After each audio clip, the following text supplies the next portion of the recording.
आज से करीब 370 करोड़ साल पहले धरती पर पहले लाइफ फॉर्म ने जन्म लिया था। डायनासोर्स का एरा आज से 25 करोड़ साल पहले शुरू हुआ था और 6.6 करोड़ साल पहले एक एस्ट्रॉइड इम्पैक्ट ने धरती से डायनासोर्स का नामो निशान मिटा दिया था। पर आखिर डायनासोर्स के पहले की धरती कैसी थी और कैसे हमारा प्लेनेट यूनिवर्स में लाइफ का एकमात्र प्लेस बना। दोस्तों, ये कहानी तब शुरू होती है जब धरती एग्जिस्ट नहीं करती थी। आज से करीब 460 करोड़ साल पहले हमारे सोलर सिस्टम की जगह पर एक गैस और डस्ट का विशाल क्लाउड हुआ करता था, जिसे सोलर नेबुला नाम दिया गया। 450 करोड़ साल पहले इसी सोलर नेबुला से हमारे सोलर सिस्टम का जन्म हुआ। सोलर नेबुला का ज्यादातर मैटर सेंटर में जमा हो गया और इसने सूरज को बनाया। बाकी के बचे हुए मटेरियल से प्लैनेट्स और सोलर सिस्टम के दूसरे ऑब्जेक्ट्स बने। इन्हीं में से एक हमारा प्लैनेट धरती था। शुरुआती धरती मोल्टेन मेटल्स की बनी हुई थी और इससे आप नर्क यानी कि हेल से कंपेयर कर सकते हैं। इसी दौरान धरती से एक प्रोटो प्लैनेट टकराता है और कई टुकड़े इससे टूट जाते हैं। ये टुकड़े मिलकर एक सैटेलाइट का फॉर्मेशन करते हैं जो आज हमारा चांद है। इस समय तक धरती की क्रस्ट सॉलिड हो चुकी थी, पर मेंटल में अभी भी मोल्टेन मेटल्स फॉलो करती थी। मोल्टेन मेटल्स की फ्लो के कारण धरती की क्रस्ट पर मौजूद प्लेट्स में टक्कर हुई और इससे माउंटेन्स और वॉल्केनोस का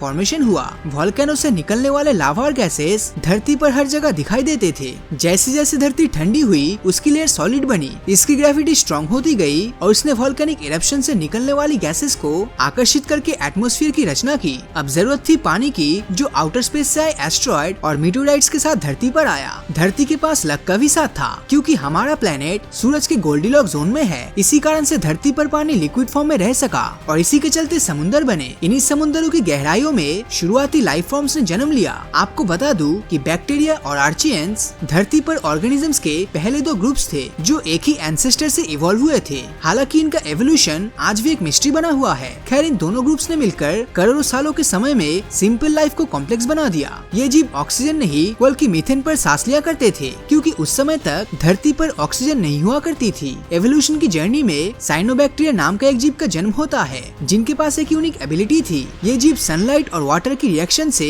एनर्जी बनाते थे और इस प्रोसेस के दौरान ऑक्सीजन को रिलीज किया करते थे। पर शायद ये जानते भी नहीं थे कि ऐसा करके अपनी ही मौत को दावत दे रहा है। धरती के एटमॉस्फेयर में ऑक्सीजन की मात्रा लगातार बढ़ती गई और एक समय ऐसा आया जब मीथेन पर सांस लेने वाले ये जीव ऑक्सीजन की एक्सेस के कारण दम तोड़ने लगे। आज से 240 करोड़ साल पहले हुई इस घटना को ग्रेट ऑक्सीडेशन इवेंट कहते हैं और इसने धरती की लगभग सभी स्पीसीज की जान ले ली थी। इसी इवेंट के जस्ट बाद धरती पर आइस एज आ गई, जो 11,500 सालों तक चली। वॉल्केनिक इरप्शन रुक गए और जियोलॉजिकल एक्टिविटी स्लो होने लगी। आइस एज खत्म हुई और धरती पर पहली बार प्रोटोजोआन्स जैसे कि एमीबा और परमेशियम ने जन्म लिया। इसके बाद धरती पर कई बार आइस एज आई और गई और हर बार ये हमारे प्लेनेट में नए चेंजेस लाकर आई। एवोल्यूशन की प्रोसेस जारी रही और सिंगल सेल ऑर्गेनिज्म ने कॉम्प्लेक्स लाइफ फॉर्म डेवलप किए। मल्टीसेलुलर जीवों ने जन्म लिया और ओशंस में बायोडाइवर्सिफाई साफ दिखाई देने लगी। अभी तक धरती की जमीन पर सिर्फ पेड़ों का ही राज था, पर आज से करीब 55 करोड़ साल पहले पैलियोजोइक एरा में पहली बार ओशन से जीवों ने धरती पर कदम रखा।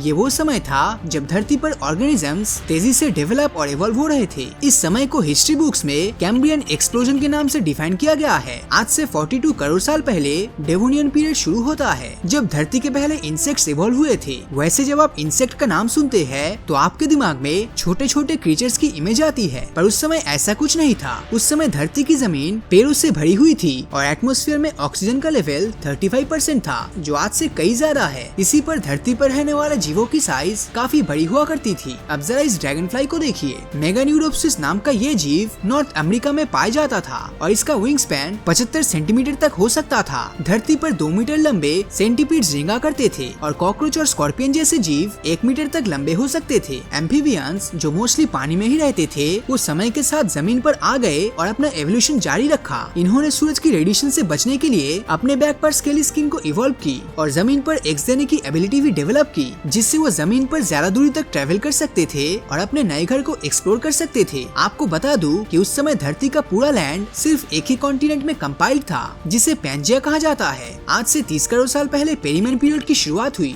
इस दौरान धरती पर डायनासोर जैसे दिखने वाले प्लांट्स और मीट ईटिंग एनिमल्स ने जन्म लिया था। डाइमट्रोडोन्स ऐसा ही एक क्रीचर था। ये जीव 5 मीटर लंबा हुआ करता था और डायनासोर की तरह ही दिखता था, पर असल में इनके फीचर्स रेप्टाइल्स और मैमल्स की तरह ही थे। अब इन जीवों को देखिए, इन्हें गॉर्गोनोप्सियन कहते हैं। बियर की तरह दिखने वाले इन जीवों की अलग अलग स्पीसीज के अलग अलग प्रकार के टीथ हुआ करते थे। न सिर्फ धरती की जमीन बल्कि समुद्र भी ऐसे विचित्र जीवों से भरा पड़ा था, पर आज से 25 करोड़ साल पहले वो हुआ जिसने धरती के एवोल्यूशन को हिलाकर रख दिया। साल 2001 में साइंटिस्ट के ग्रुप ने दावा किया कि उस समय धरती से 12 किलोमीटर डायमीटर वाला एक एस्ट्रॉइड टकराया था, जो कुछ डायनासोर्स की जान लेने वाले चिक्सुलुप एस्ट्रॉइड की तरह ही था। उस समय के रॉक सैंपल्स में मिले हीलियम और एर्गोन के हेवी ट्रेसेस इस इवेंट का लिविंग प्रूफ है। कहते हैं कि एस्ट्रॉइड इम्पैक्ट के कारण volcanic eruption all time high rates पर पहुंच गया था और धरती की सरफेस पर 10 मीटर ऊंची लावा की लहरें आया करती थी। इसे हम ग्रेट डाइंग इवेंट के नाम से जानते हैं, जिसमें पानी में रहने वाले 90% और जमीन के 70% जीवों का अंत हो गया था। एक बार फिर ऐसा लग रहा था मानो धरती पर जीवन का अंत हो गया हो, पर ऐसा कुछ भी नहीं हुआ।